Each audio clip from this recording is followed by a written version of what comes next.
Thanks very much, Ritala. Now on BBC Radio 4, the first in a new series of Between Ourselves, where two people with a shared experience discuss what they have in common.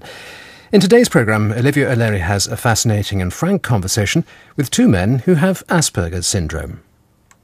It is life, Jim, but not as we know it, says Mr. Spock, speaking to his captain in Star Trek. And indeed, for people with Asperger's syndrome, the world can sometimes seem like another planet.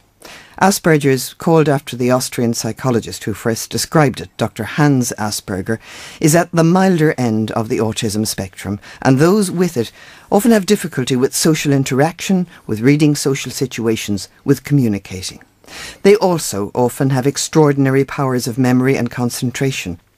So, what's life like for you if you have Asperger's? Do you go around, as one Asperger's writer has put it, pretending to be normal? And anyway, what's normal?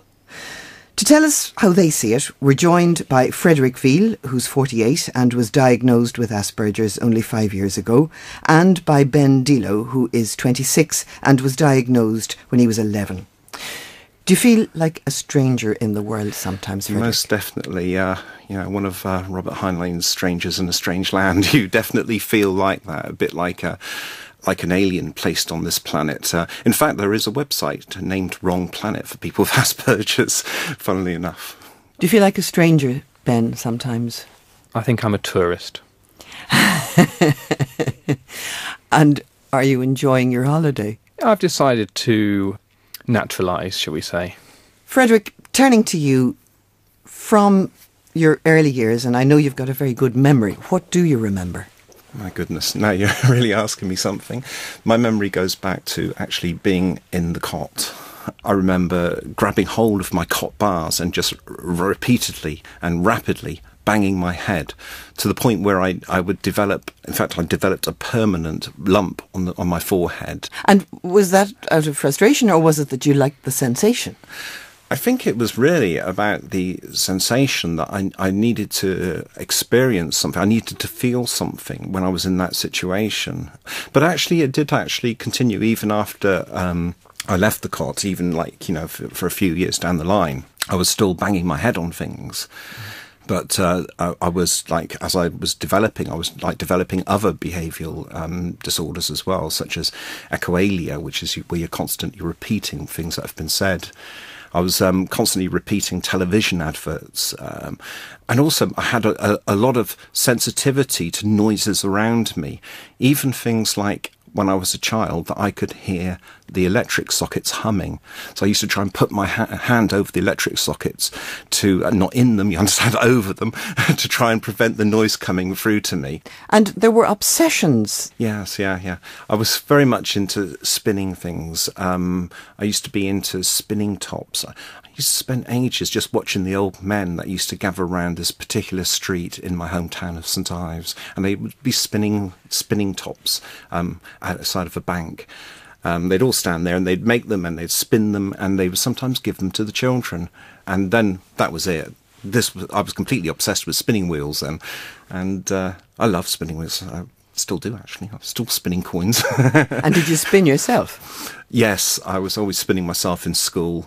For me, spinning was just a way of somehow escaping from the world. It was a bit like daydreaming in a way, but in another way it was like a sensory thing. Somehow there was some sort of sensory stimulation that you would get from it, but the effects were kind of like going off into a dream world, tuning out, and just loved the sensation, and didn't know why the rest of the school weren't spinning. What's wrong with them? Well, school was hard. You were bullied at school. Yes, I was severely bullied. And why was that? I mean, did you have trouble with actual school work, and were there other things? There was a number of issues. There was one that I think behaviourally I was standing out. There was also certain other unfortunate incidents because I was incontinent, so there was an accident or two that happened at school that really didn't help me very much at all. When did your parents realise that there was something serious going on?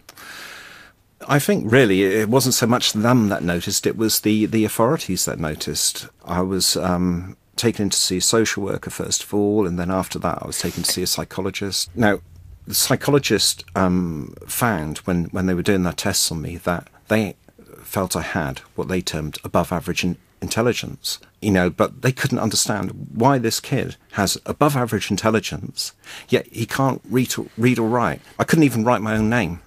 So they sent you to boarding school? Yes. What happened, I was taken into care, and so they were able to send me to this private boarding school, which was publicly funded. I was put into a class which had just 12 kids in it. I was then able to get the very much more intensive education. With things like reading, I was able to catch up. And when you left school and went to work, how easy was that? Well, this was a very difficult situation for me. I was completely lost and bewildered. Initially, I thought I can deal with this because I come across quite confident. And when I started at this job, I was so pleased. I told everyone I've got a job. It's just dishwashing. By the end of the day, I was dropping things. I was confusing things. I was not working fast enough, and they were like, very nice having you here today, but don't come back tomorrow. And so I lost my job dishwashing, and I suppose then was the start of a very severe downward spiral, because I suddenly thought, well, if you can't even keep a job dishwashing, what can you do? Well, eventually you decided to do a university course. How did you get into that? Okay, that's a long way down the line, but first thing I had to do was to join an adult literacy course and an adult numeracy course. And then I spent a year doing my access course, then 4 years doing my university degree. It took me an extra year on account of many, many resits. Well, you, however, did manage to do your degree, and you married somebody that you met at university. You had 2 children. How did they do? Well, what I noticed with my children while they were growing up was that this is the first thing that I noticed with my children growing up, was that they were very delayed in their stages of development. And then it became clear to the school teachers that my son and my daughter needed to be investigated as to whether or not they had an autistic condition. It wasn't until my son came back with a diagnosis of Asperger's and dyspraxia that I really started thinking about myself, because I'd always said that my son was like a copycat of me, like a carbon copy of me. If he's got it, what about me? So then I went for a diagnosis myself. And the diagnosis was Asperger's? Well, the diagnosis was I had Asperger's and dyspraxia, yes. Yeah. Did that diagnosis help you, looking back, to understand things? Well, for me, it was a massive relief. It just made sense of my entire life. As I go into a lot of detail within the book that I wrote, to finally have an answer for all of that, and to be able to forgive myself, and to be able to move on with understanding of my condition, that knowledge was power, and that power was the power to be able to change things for the better. So, Ben Delo, turning to you, how were you different from other children as a baby, Ben? When I was born, I was my parents' first child. I was dragged out early with forceps, so my parents never really had anything to compare me to, as I was their first child. And I suppose it wasn't really until my sister came along a couple of years after me that they started noticing differences between me and my sister. For example, I didn't want to play with other children. I wasn't particularly interested in maintaining eye contact. I would be distressed and screaming a lot. I had colic for the early years. My speech and language development were delayed. I wasn't interested in being potty trained, and it wasn't really until my sister started to become potty trained that I actually felt some competition and kept up with her. Was school a problem? How did you react when other kids teased you, for instance?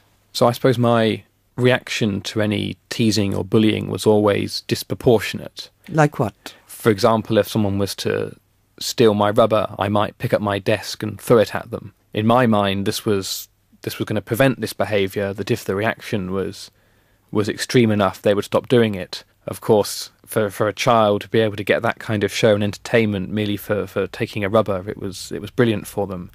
And it wasn't really until a lot later and after a diagnosis that I sort of learnt to react differently. So as I was growing up, my parents could tell that there was something wrong, something different, but it was very difficult to find out the cause or the solution. And it wasn't really until I'd been kicked out of 3 schools and I was being home educated for a while that I was taken to see an increasing number of psychologists, psychiatrists, and also additional quacks.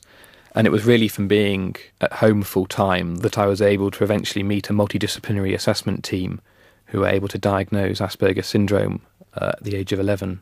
A problem I had when I was taken to see various specialists is one-on-one chatting with an adult. I was a perfectly intelligent, well-mannered boy with absolutely no problems whatsoever. And it was only when in an unstructured environment with other children that any differences would become apparent. And the differences that became apparent were? I could be aloof, I could be superior, I could be unengaged in what they were doing, how they were feeling. I could have an intense interest in, let's say, the work we were studying in a lesson, but have no concept of the wider discussion of why we might be learning it or the goal of the lesson beyond the material. Well, you had a unique way of finding out what the actual diagnosis was. So around this time, I was very interested in computers and electronics. At the time, I'd happened to have modified an AM radio so I could tune it into my parents' cordless phone. And I was very suspicious of being taken to see all these psychologists and psychiatrists and the various tests they performed. So I was especially interested whenever they phoned my parents. And when the diagnosis came back and they were discussing it with my mother, I was actually secretly listening in. Wrote down Asperger's syndrome so I could go and look up information about it. So I'd be armed and prepared when my parents eventually came to speak to me. And were you shocked when you found out, or did you just take it quite rationally? I wasn't shocked. I'd say I was relieved. As a result of the diagnosis, I was able to get a statement of special education need, and with this statement I was able to get a place at a mainstream school that had a specialist unit attached to it that catered to Asperger's and autism, the whole range of the spectrum. Can we just talk about some of your behaviour as a youngster? Because some of it was quite extraordinary. Certainly in the case of your neighbours and your neighbours' children, you had a particular reaction. Yes, there were some of my neighbours' children. They were a good little Christian family, and I didn't care very much for them. They were seen as very good in the eyes of their parents, but could get away with teasing me and bullying me. And there was a cherry tree in our front garden that I would sometimes climb up and sit in, and these children would come along and taunt me. So I would have prepared a Bible with certain quotes that I would then quote back to them, which they generally didn't like, especially about not withholding the rod from the child. What age were you then? I was about 9, I think. And for you as a youngster, was there any particular obsession that you had? I suppose you could say that I was obsessed with computers, and I'm very fortunate that my parents had a computer and that I was able to play with it and program it and build an entire career off something that isn't that unusual as an obsession, because it has social value and we understand it. Whereas if I was obsessed with, say, curtain patterns or bus timetables, it may be difficult to develop that. You got through university, indeed you read mathematics and computer science at Oxford, and you now work in a stockbroker's company in the city building electronic trading systems. Is that a job that you can do without much reference to other people? I mean, is there a reason why you chose that particular job? The job I'm in is very good for me in that it's challenging academically. It makes use of my academic skills and my software engineering while being in a team of other similarly minded, very clever, creative people.